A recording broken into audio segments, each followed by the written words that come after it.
I'm gonna sit right here because there's bluegill everywhere around us.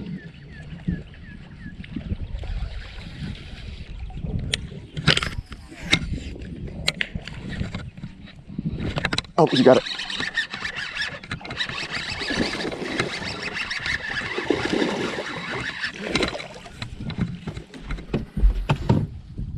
He hit it when it freaking hit the water.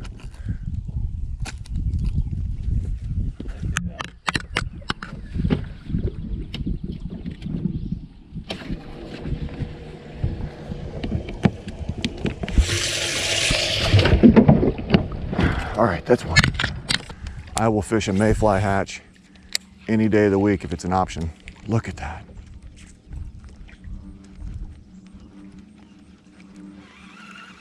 Because there's always, it causes basically a chum line. You know, you're gonna get the little fish picking off the mayflies and the bigger fish picking off the little fish.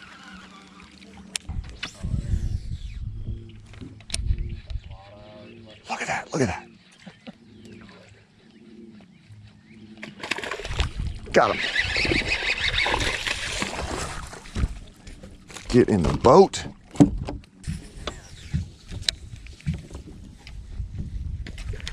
Got him.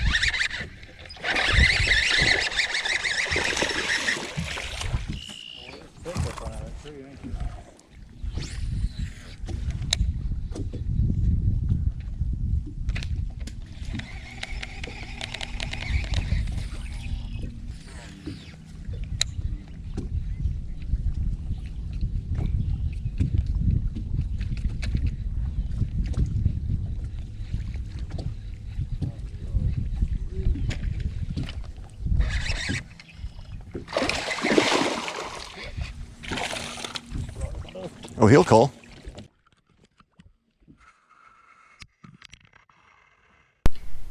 Hey, what's up guys? John from Mongo Fishing. Today I'm here on the Monster Bass channel to show you guys how to catch a bass at a mayfly hatch.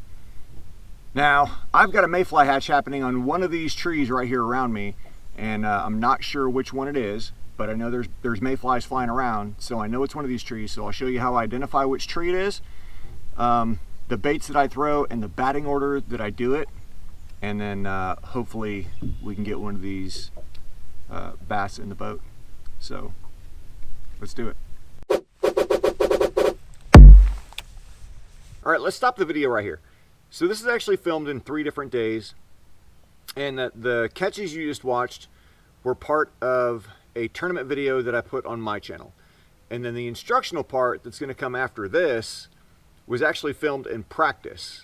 And then this part is here at my house, and that's just because there's a few things that I forgot to cover in the instructional part that I want to make sure that I cover here, so you can kind of get a bigger picture.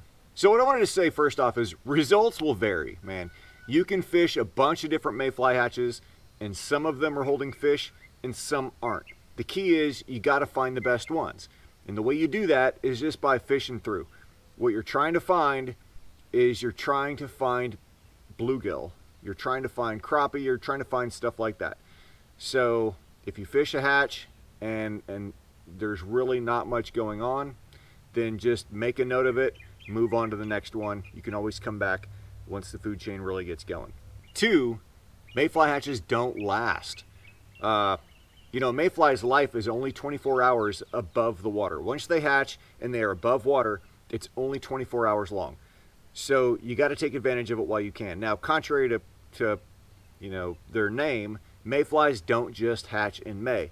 They hatch pretty much all summer long, okay? So you can work this pattern all summer, assuming you can find a hatch all summer. But once you find it, if you work it one day, it may not be there the next day, because they only live about 24 hours after they come out of the water. Now, I want to specify that because you know, their whole life out of water is to breed. So their mouth does not work.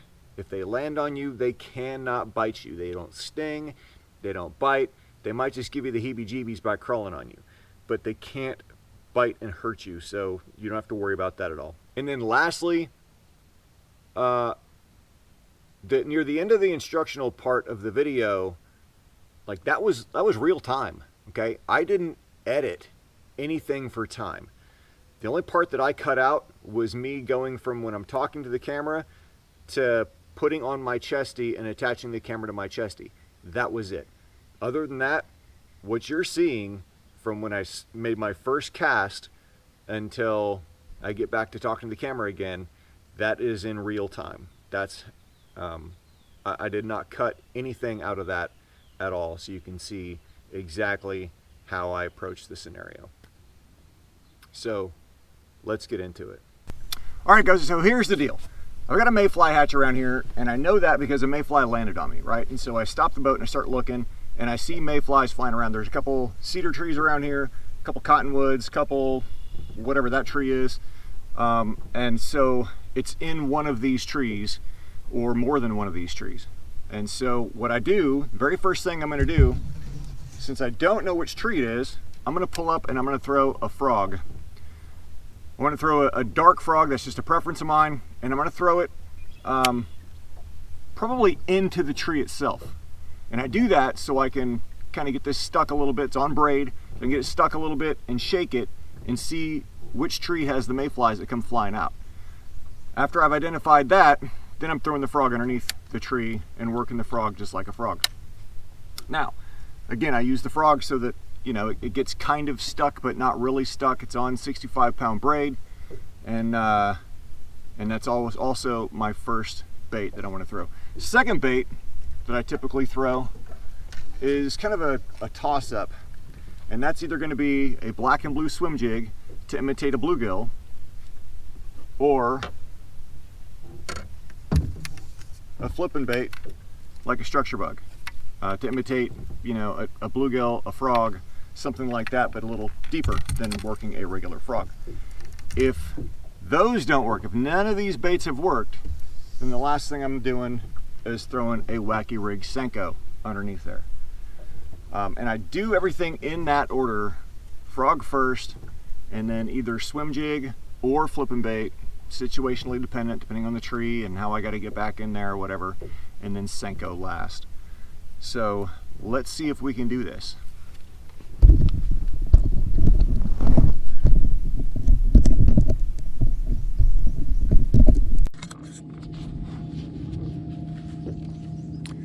Okay guys, so I don't exactly know which tree it is.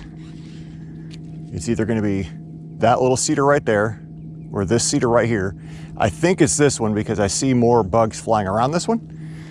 But we'll throw over there towards that one first. Get it high, get it in the branches, shake it.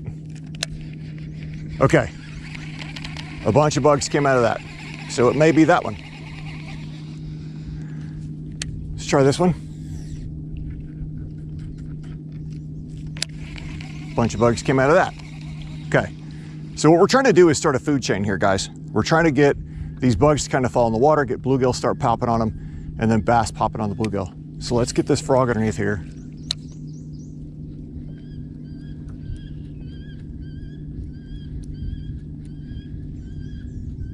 Oh, I just saw a swirl. There we go, guys.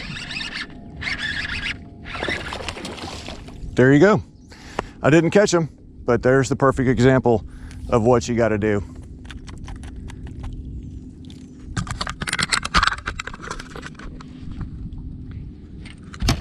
Quick and painless, right?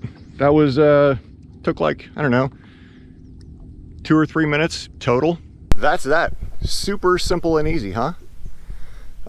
If you're new to the Monster Bass channel, go and hit the subscribe button right down there, along with the bell notification button, so you get notified every single time Monster Bass comes out with another video. My channel, Mongo Fishing, will be linked down in the description below. I'd dig it if you came over and checked me out also. Again, guys, thank you very much for watching. As always, get out on the water, be safe, go stick some lips, and catch a monster bass.